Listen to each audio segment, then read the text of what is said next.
Enzo Recto, kalaban ang katiwalian at kasinungalingan, kakampi sa katotohanan at kabutihan. At unahin na po namin, yun nga pong nabanggit na impeachment po. Tapos na po tayo sa Article 4 o grave threats. Ano po ang inyong pangkalahatang assessment dito po sa nagdaang na araw po ng trial? Medyo mahaba lang pero sa merito, alam nyo naman, hindi tayo pwede magkomento. Tama po. Oo. I-reserve natin yon sa takdang panahon pagka maggagawa ng ruling. At yun ay pagkatapos ng 4 na artikulo. Pero medyo mabagal ang pace, so dapat siguro mag-reassess kung paano natin mapapabilis. Kasi in fairness to the Vice President, entitled din naman siya sa speedy trial. Kahit po nagbawas na ng witnesses yung prosecution, nababagalan pa rin kayo, Sen? Yeah, kasi 9 days na, di ba? Ang hiningi kasi ng, advance ng konti, pero mabagal pa rin yung pacing eh. Kasi 11 days yung hiningi ng prosecution hindi ba? Para sa Article 1. So, 9 days kasi naka 3 weeks tayo. Kasi pag binilang natin yung 92 days, hindi naman talagang parang 3 buwan yun mahigit eh. Kasi 3 araw lang naman yung trial days eh. So, kung susundin natin itong pace sa ngayon, aabot tayo, lalaktaw pa tayo hanggang early 2027 yan. Kung hindi natin mapapabilis ng konti. Oo nga po. Sen, during the trial, doon sa 9 days, ay nandun po ako sa loob, no-observe ko lahat. Si Senator Ping, madalang lang yan na tumayo at magsalita. Kung may kailangan lang talagang dinawin na very much related mismo doon sa pinag-uusapan. Lalo na kapag directly nabanggit yung name niya, yan, doon makikita. Tsaka yung konting the entire time nakatutok, partner. Ma-observe mo eh. Tapos, medyo marirelax lang siya kapag may binubulong sa kanya si Senator Lapid. May inside joke na naman sila. Pero beyond... Yun ang is moment. Is moment. At is ng konti pagka si Senator Lito yung kausap mo sa side. Opo. Pero beyond that, Sen, meron ba tayong observation... kahit hindi natin banggitin kasi kung sino or whatever, it's up to you. Yung mga, although na-discuss din, yung mga not related, dapat hindi pinag-uusapan. Pero may mga nare-raise, marang naku-question na, Senator Judge, ganito talaga yung tanong mo. Parang natitate, hindi lang siya, but yung impeachment court na dadamay, parang ganito ba kahina yung mag-judge doon sa impeachment trial? Bopols. Tama yun. Alam mo, with all due respect sa aking mga kasamahan, sometimes kami yung nagpapabagal. Kasi minsan hindi naman relevant yung tinatanong sa impeachment trial kung bakit naisisingit. So, yung aming presiding officer naman, siyempre sinasaalang-alang niya at binibigyan ng paggalang sa ating mga kasamahan. Ako rin, I think we should be mature enough to discern ano ba yung mga pwede lang namin itanong parang pang-clarify sa hindi namin naintindihan. Pero para mag-inject ka ng mga issues na ang layo hindi naman talaga tungkol na sa impeachment trial, yun na nakapagpaabala At saka hindi makaayo-ayo na pakinggan, hindi ba? Kayo napapansin nyo rin yan Opo. Kaya po minsan napapatanong din yung public kasi makita mo ang bilis lalo ng social media, di ba? Parang, ganyan talaga? Pero how do we resolve yung mga ganon, Senator P? Although syempre, bawat Senator Judge may kanya-kanya din naman kayong freedom to raise clarificatory question kung ano man kung para sa inyo substantial. Pero minsan obvious naman na mali at mali! At may parang pinapanigan. May papanig o para may maipalabas na anggulo dun sa pumapabor dun sa kabila or sadyang ganun lang po ba talaga yon na minsan kailangan mo lang ding magtanong pero without any intention na pumanig ka kung saan either prosec or defense I think kung medyo regularly magko-focus kami para lagi naming pag-uusapan yung mga dapat naming demeanor, yung mga aming pagtatanong, baka makakatulong yon.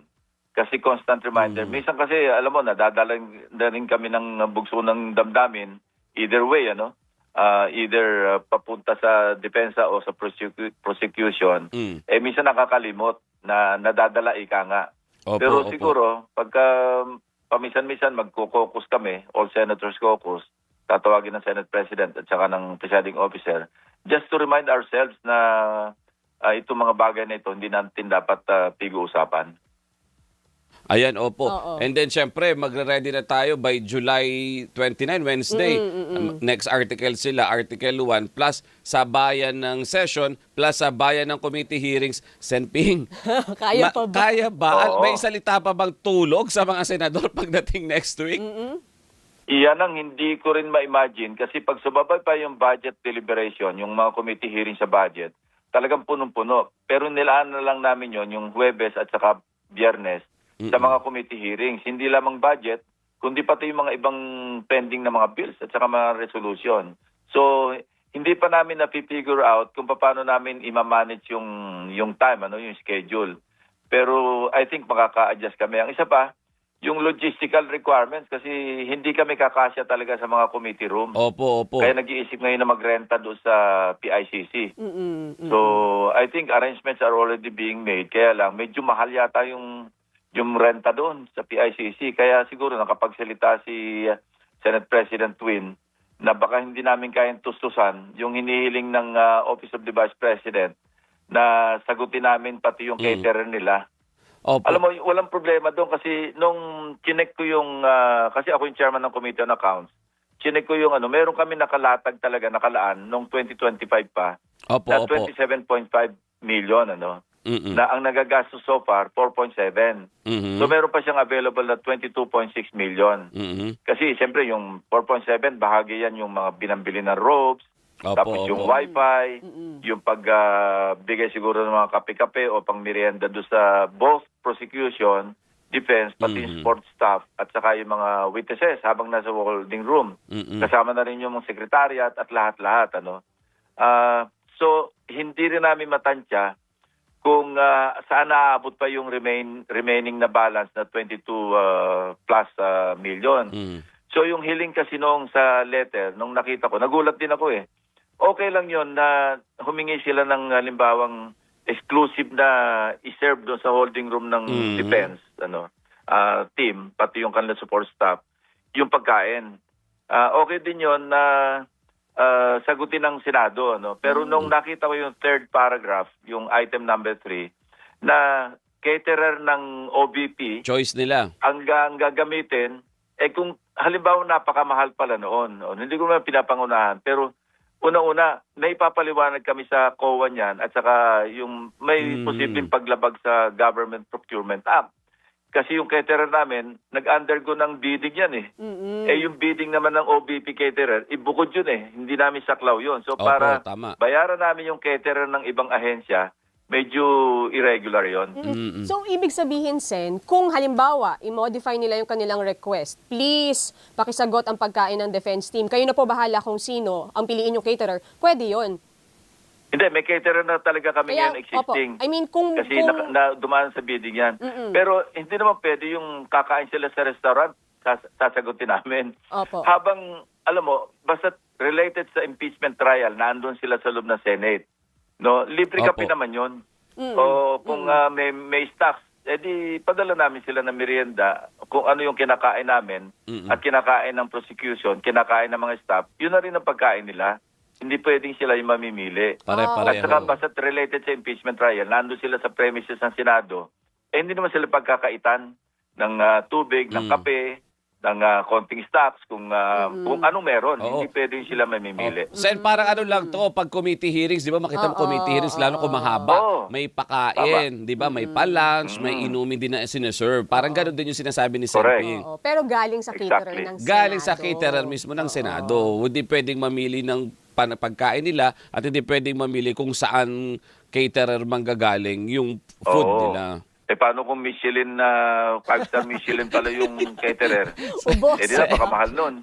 Sen, makikikain kami pag gano'n. Joke lang po. Doon na rin ako kakain. Oo. Pati yung mga senator judge doon na rin.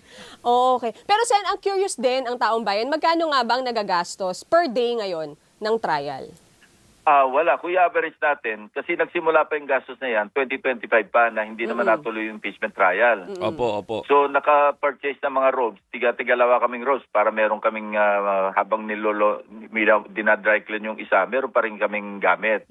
Tapos, of course, yung mga ibang requirements, yun nga, yung mga stocks, mga kung ano-ano. So, all in all, 4.7 million na yung nagagastos. Kung i-divide mo yun sa 9 days, no, aalisin mo yung cost nung, I think, mga 500,000 yata or something yung mga robes and everything, ano. Pero yung kung titingnan kasi 27.5.